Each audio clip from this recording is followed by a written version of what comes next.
บายดีพี่น้องสวัสดีครับพี่น้องหมดทุกคน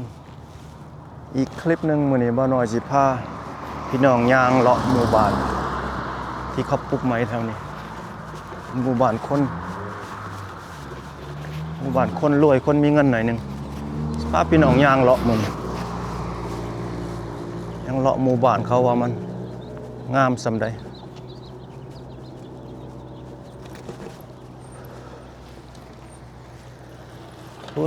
หมู่บ้านนี่เรียบถนนลงไปลุมแล้วก็เข้าไปในพุ่น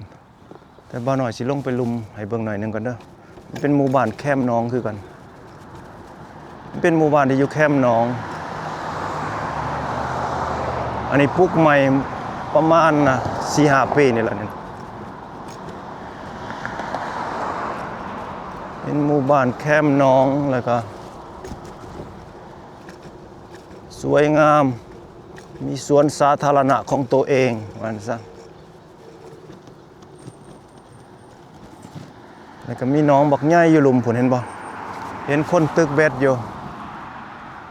คือสิเป็นคนในหนองในบ้านนี่ติบ่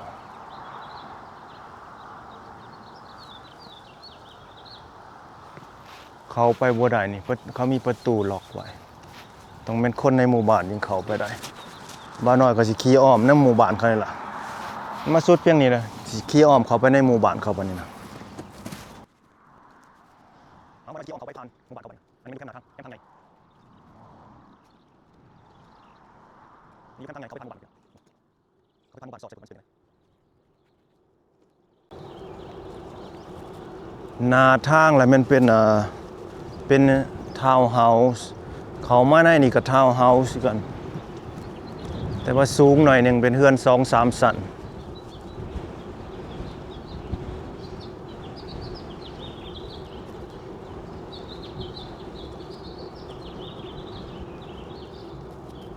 เป็นเฮือนสูงหน่อยนึงเป็นเฮือน 2-3 ชั้นว่าซะสุดเพียงนี้แล้วมีทรายวอล์กเข้าไปแคมป์น้องเนี่ยผู้เข้าไปได้บ่เห็นคนย่างอยู่แคมป์น้องเข้าไปแนวใดนี่นะเห็นบ่มาสุดเพียงนี้แล้วมาเป็นบ้านเก่าแถวนี้มันเป็นเฮือนเก่ามันเป็นเฮือนเก่าเฮือนแก่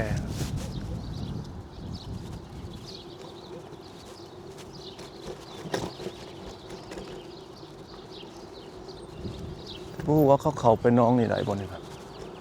เดี๋ยวบ่หน่อยสิลองเข้าไปเบิ่งเด้อเพราะว่ามันมีทรายวอล์กอยู่นี่หน่อยสิลงไป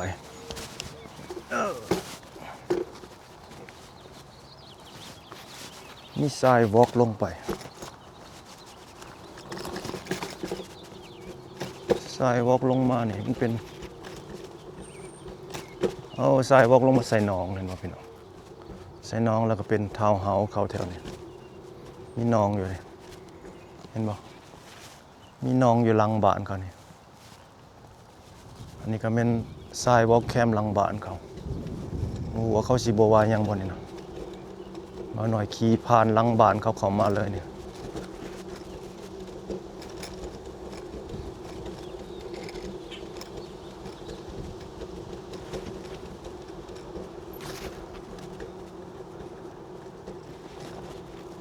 ขี่ผ่านหลังบ้านเขาพี่น้องแคมป์น้องโอ้เป็นบ้านทาวน์เฮาส์ใหม่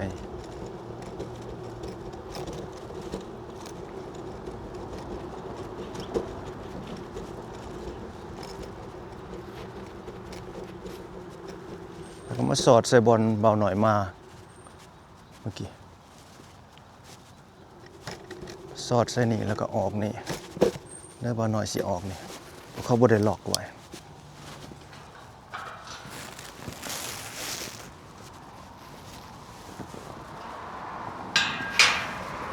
ครับออกจากบ้านเข้ามานี่แล้วก็มาสอดใส่แคมป์น้องใหญ่อีกบัดนี้นะ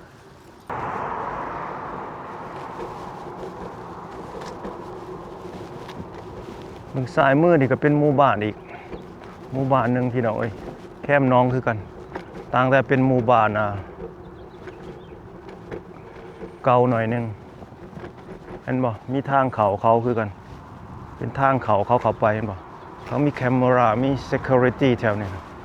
เขาบ่ได้หมู่บ้าน private คือกับหมู่บ้านที่บ่าวน้อยเข้าไปแล้วก็ออกมาเมื่อกี้นั่นแหละเห็นบ่น้องก็เป็นน้องส่วนตัวเขามีหัวหุ้มไว้เห็นบ่ทางซ้ายมือนี่มีหัวหุ้มไว้น้องเมืองขวามือแล้วมันเป็นน้องสาธารณะเกิดว่าคนเข้าไปได้แต่ซ้ายมือนี่มันว่าเฮ็ดหัวหุ้มไว้แน่นหนาเลยพี่น้องเอ้ย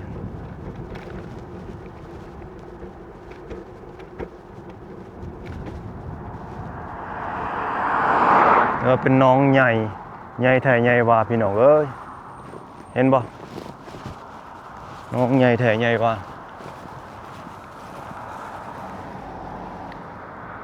ห่วงใหญ่ไพศาล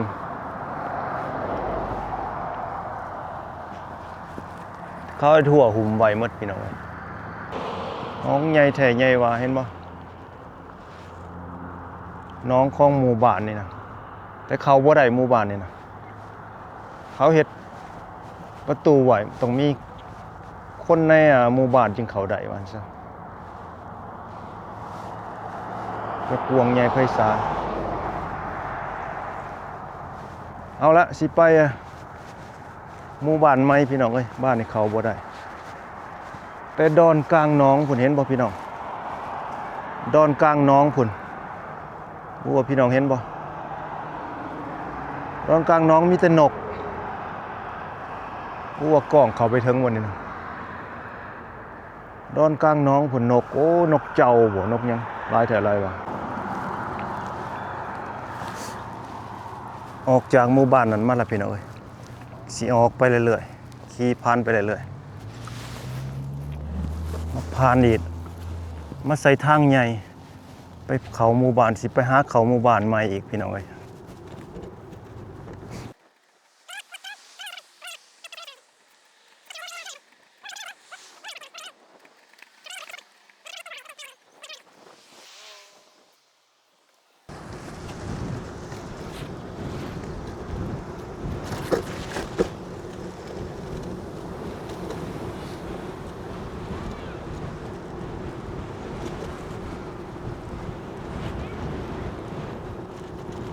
ไปเรื่อยๆพี่น้องเอ้ย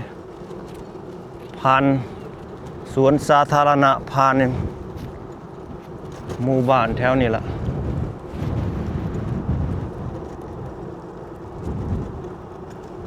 อีกหมู่บ้านนึงอยู่ทางหน้าพุ่นเขาปลูกใหม่มาฮอดหมู่บ้านนึงอีกพี่น้องเอ้ยมาฮอดหมู่บ้านนึงอีกวันนี้บ่าวน้อยสิพาเข้าไปเบิ่งมันเป็นจังไดหมู่บ้านหมู่บ้านสร้างใหม่หมู่บ้านสร้างใหม่ปลูกใหม่เท่านี้แล้วก็แค่หมู่บ้านก็มีบอลเขาเจ้ามาหลินมามีบอลเขาเจ้ามาเอาม้ามายางแล้วก็เด็กหน่อยมาหลินเห็นบ่นี่นะ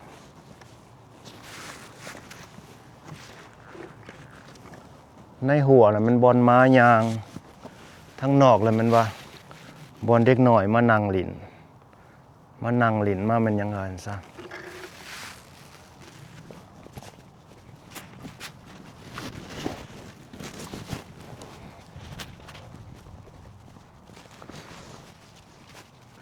เป็นหมู่บ้านใหม่สร้างใหม่ให้กันแต่มีเดินกวางควงงามดีพี่น้องเอ้ย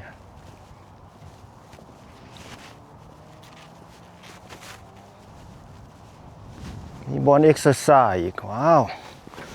เอามีบอลเอ็กซ์ไซส์คักได้พี่น้องเอ้ยเดินนี่สิบ่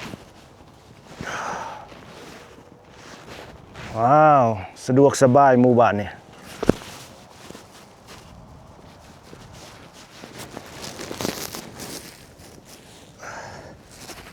โอ้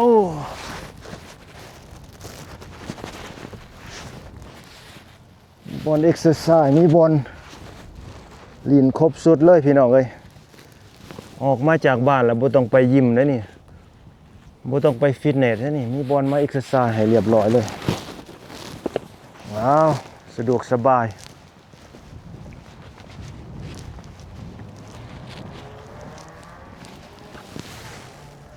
เอาเข้าไปต่อ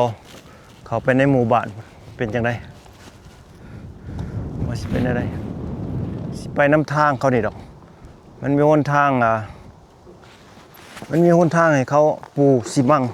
หลังบ้านนี่หนทางนี่มันสิอยู่หลังบ้านเขาไปน้ำทางนี่เป็นจังไดเนี่ยเป็นหมู่บ้านใหม่เอี่ยมเลยอันนี้พี่น้องเอ้ยกำลังปลูกหาก็แล้วนี่คือว่าบางหลังก็ยังบ่ทันแล้วเถอะ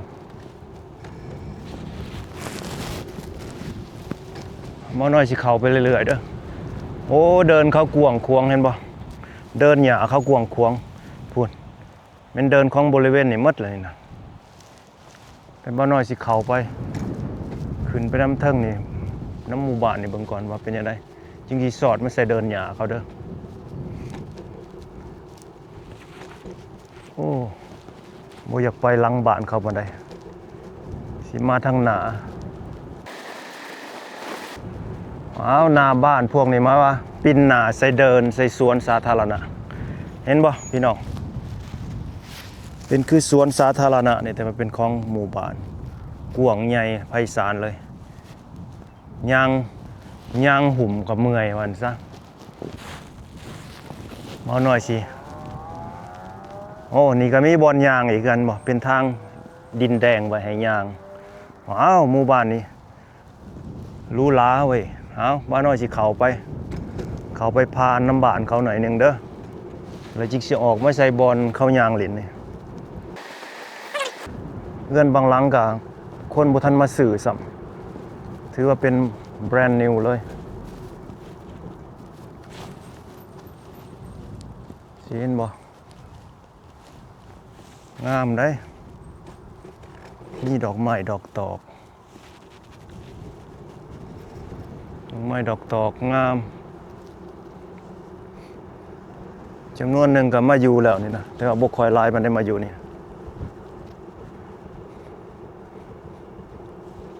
สีขันออกไปพุ่นก็สอดใส่ถนนอีกสอดใส่อีกถนน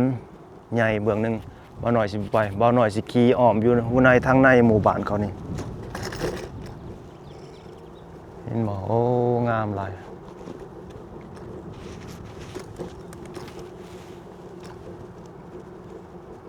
เป็นหมู่บ้านหรูหราวานซะดูมีทางสายบอกฝั่งนี่ฝั่งนี่ก็มีสายบอกเห็นบ่หน่อยสิมาเรียบต้องฝั่งนี่เป็นบ้านอยู่สองฝากเลยเป็นหมู่บ้านปลูกไม้เอี่ยมเลยพี่น้องเอ้ย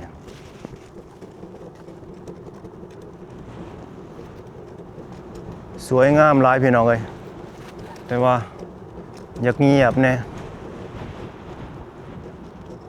บ่มีผู้บ่มีคนเลยบ่มีผู้บ่มีคนเลย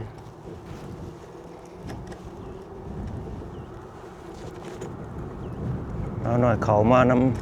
ำบนเดินเข้ายางหลินอีกขั้นอยากขี่ผ่านยางผ่านไปสิก็ได้นี่นะผ่านเดินหญ้าเดินยังไปเลยแต่บ่หน่อยสิไปนำทางกับปูซิมังว้าวหมู่บ้านแถวนี้หรูหราขนาดเลยสนะว้าเท่าแล้วก็แดดอยู่ทางกลางนี่กะเขาปลูกเป็นเฮือนไว้ให้มานั่งกินข้าวกินน้ำอีกกันบ่นี่นะเป็นคือสวนหน่อยเป็นสวนหน่อยอีกอยู่กลางเฮือนเนี่ยกลางเดินเนี่ยว้าวหมู่บ้านนี่หรูหราเลยนี่หมู่บ้านนี่เดี๋ยวสิเข้าไปทางในนี่ได้ยินบ่มานั่งปิกนิกกินข้าวกินน้ำอยู่แถวนี้ว้าวเป็นสวนดอกไม้เป็นสวนดอกไม้เป็นมันยังงามพี่น้องเอ้ย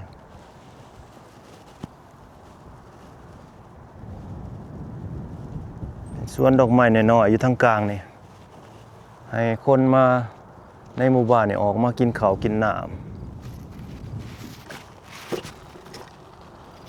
เอาคักเนาะเขาเฮ็ดเป็นสวนน้อยๆให้ย่างลิ้นเขาเฮ็ดเป็นสวนหญ้าให้ย่างลิ้นโอ้งามดีพี่น้องเอ้ย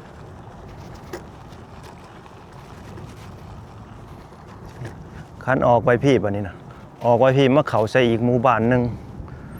คันออกไปเลยไปเข้าใส่อีกหมู่บ้านนึงแล้วก็เป็นบ้านเก่าแถวนั้นน่ะแล้วก็เป็นโรงเรียนพร้อมรู้สึกว่าเป็นไฮสคูลอยู่พุ่นเป็นไฮสคูลอยู่พุ่นเอาละบ่าวน้อยสิบ่ไปบ่าวน้อยสิโง่มานำทางย่างเขาในหมู่บ้านนี่คืนโอเคโอ้งามหลายซ้ำเที่ยวป่าเลยเห็นบ่เขาเฮ็ดสวนไว้นี่เขาเฮ็ดบอนย่างเล่นไว้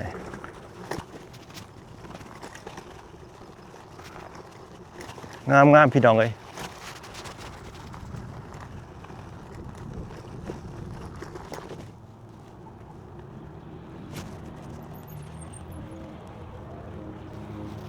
ทางยางก็โอ้คักพี่น้องทางยางนี่เต็มหมดเลยนะมีแต่ทางยางไปไสก็ได้ไปครัวก็ได้ไปครัวก็ได้ไปสายก็ได้เป็นทางยางหรูหรา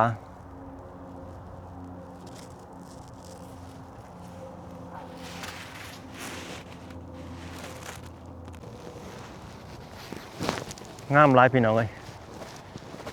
หมู่บ้านนี่สวนเขางามพี่น้องสวนเขาบอนนั่งบอนยังเขางามดิ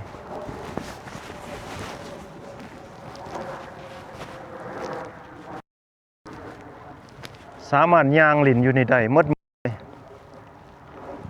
มือเลยบ่เบื่อพี่น้องเอ้ย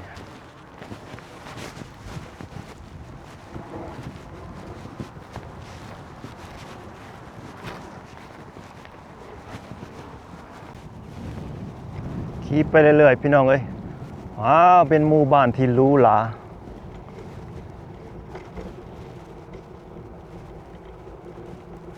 สิแค่หมู่บ้านฟังนั่นก็เป็นก็มีทางรถถีบมีหวยมีหยังมีหวยมีทางรถถีบฝั่งนั่นก็ได้มีทางรถไฟอีกทางรถไฟเรียบหวยเห็นบ่รถไฟมาแล้วฝั่งรถไฟผ่านมาอีกว้าวหมู่บ้านนี่คักซะนะหมู่บ้านนี่งามหลายสิทางยางนี่ก็หลายนี่บ่น้อยสิขี่ไปเรื่อยๆไปเรื่อยๆอันนี้อยู่น้ำเดินหญ้าเขาซื้อได้นี่นะในหมู่บ้านเขาเมื่อกี้บ่าวน้อยขี่เข้าไปแล้วเห็นบ่เป็นเฮือนปลูกไม้เอี่ยมนั่นซั่นล่ะอันนี้เป็นเพียงเดินหญ้าเขาโอ้สวยงามพี่น้องเอ้ยสิพาอยากมานี่แล้วก็อยากขึ้นไปนี่ก็ได้นี่ขึ้นไปนี่มันบอนมันนี่มันโน่นเด้อบ่าวน้อยสิขึ้นไปวันนี้มันโน่นสูงหน่อยนึงขึ้นไปนี่นะ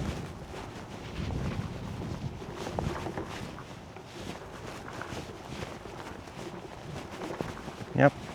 ขึ้นมานี่มันสูงโน่นสูงหน่อยนึงแล้วก็แนมเห็นหมู่บ้านเห็นบ่เป็นโน่นสูงแล้วก็แนมเห็นหมู่บ้านอ้อมมาเลยหมู่บ้านอ้อมมาจนฮอดพี่โอ้สวยงามหลายพี่น้องเอ้ยสวยงามหลายสวยงาม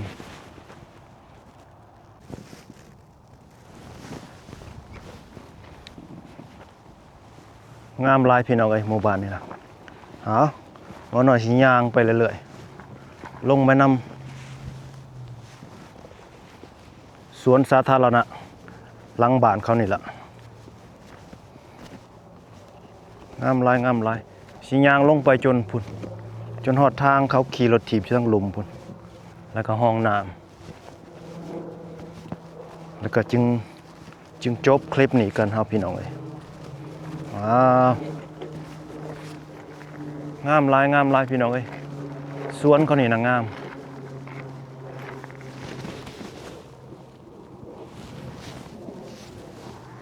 น้อยสิย่างลงไปเรื่อยๆเด้อนี่นะโอ้แต่ว่าเขาเฮ็ดเป็นคันไดเฮาบ่มีคันไดลงก็ย่างลงน้ำเดินหญ้าเขานี่ละ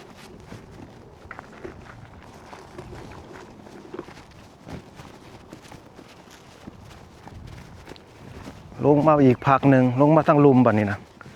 ลงมาพักหนึ่งทั้งลุมนี่ก็เป็นสวนอีกเป็นบ่อนนั่งเล่นอีกเป็นบ่อนนั่งเล่นเป็นสวน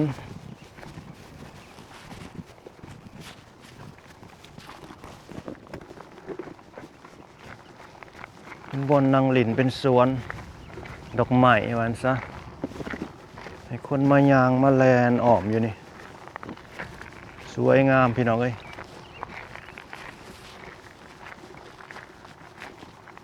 นี่เป็นสวนดอกไม้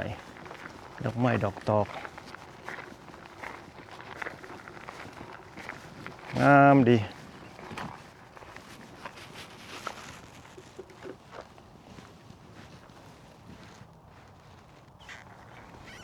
ยางลงมาเด็ดเทิงเพิ่นบ่เป็นคันไดเป็นผักลงมาแล้วก็เป็นหนทางยางเป็นทางดินบัดนี้นะออกจากทางชิมังแล้วเป็นทางดินแล้วก็เป็นเดินหญ้าพูนฟังนั่นล่ะแม่นนะเป็นทางเข้าขี่รถถีบแล้วก็ห้วยน้ำอยู่พุ่นน่ะ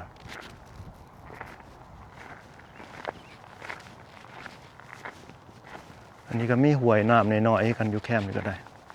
เด้อสิพายางเดินหญ้านิดหน่อยนึงเดินหญ้านี่ก็มีดอกไม้เด้อนี่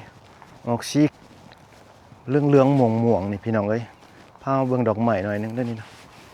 ว้าวดอกยังนี่พี่น้องเอ้ยงามเด้ดอกเขียวๆม่วงๆเขียวๆม่วงๆ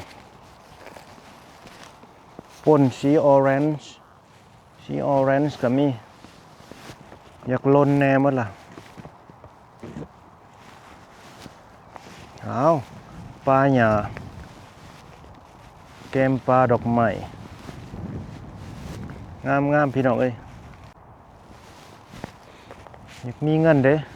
มาซื้อเฮือนอยู่แถวนี่ซื้อเฮือนอยู่หมู่บ้านแถวนี่ซื้อเฮือนอยู่หมู่บ้านแถวนี่งามดีโอ้ดอกไม้นี่งามพี่น้องเอ้ยพามาเบิ่งดอกไม้บัดนี้นะเป็นหมู่บ้านแคมป์ป่าดอกไม้สีเขียวงามเลยพี่น้องเอ้ยนี่เด้อพี่นี่อีกจุ่มหนึ่งอยู่พี่ดอกหญ้าบ้านเฮาเขาสิเอิ้นเนาะมันดอกหญ้าว่าซั่นซะดอกหญ้ามาโอ้สีหยังสีอิฐว่ะสีเขียวงามเลยพี่น้องเอ้ยดอกหญ้านี่ว้าวจุ่มใหญ่เลยนะเป็นดอกหญ้าอยู่นี่ก็มีห้วยน้ำน้อยๆอยู่นี่โมเมนต์ห้วยน้ำดอกน้ำหมายว่าออกมาจากหมู่บ้านแถวนี้มันก็ลงมานี่ก่อนแล้วก็จึงลงเลยห้วยทั้งข้างพุ่นเพราะทั้งข้างพุ่นมีห้วยพี่น้องเอ้ยทั้งข้างพุ่นมีห้วยโอ้สวยงามหลายคนก็เริ่มมาย่างมาอย่างไรได้นี่นะ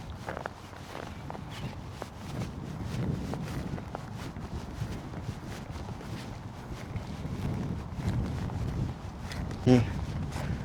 เอาหน่อยสิผ้ายางขึ้นไปหอดจอมผู้เทิงสุดพุ่นอีกบาทหนึ่งเด้อพี่น้องเด้อให้เห็น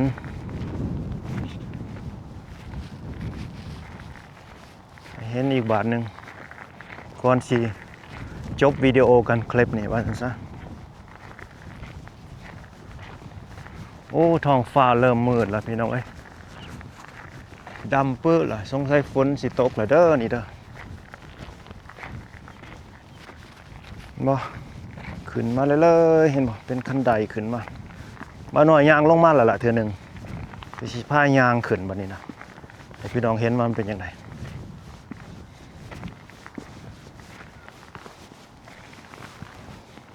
ขึ้นมาจากลุ่มสุดว่าซะขึ้นมาใส่ผักทางกลางขึ้น ขึ้นมาพักนี่แล้วก็มามีเส้นทางซีมังให้คนไปมาเห็นบ่ให้คนเดินไปเดินมาท้องฝากทางนี้จากนั้นก็ขึ้นจากทางซีมังเลยก็ขึ้นไปอีกพักหนึ่งอีกขึ้นต่อไปอีกพักหนึ่งขึ้นเทิงโน่นว่าซะมันพูดออกโน่นขึ้นอีกพักนี่ก็โน่นมาสุดเพียงนี้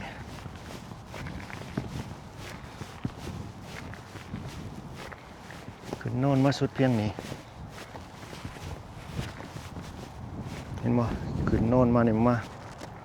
สุดอยู่เพียงนี้เมื่อกี้บอลเบาหน่อยมานั่งอยู่นี่วันนี้เบาหน่อยสิย่างไปเทิงโน่นตอนเติมอีก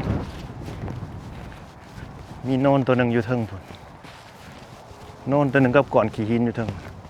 หน่อยสิย่างขึ้นไปโน่นสูงกว่าหมู่นี่เขาเฮ็ดเอาบงทรงโน่นตัวนี้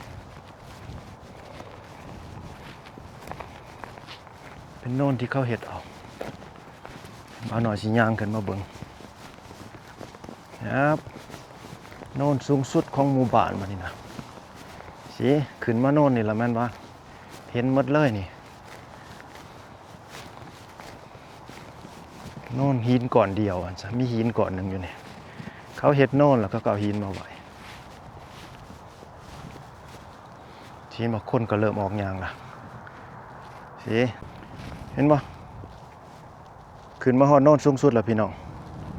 โน่นสุดแล้วก็โดยสิวาดกองให้เบิ่งคนเริ่มออกมายางมาหยังละวาดกองให้เบิ่งหุ่มน้ำหมู่บ้านนี่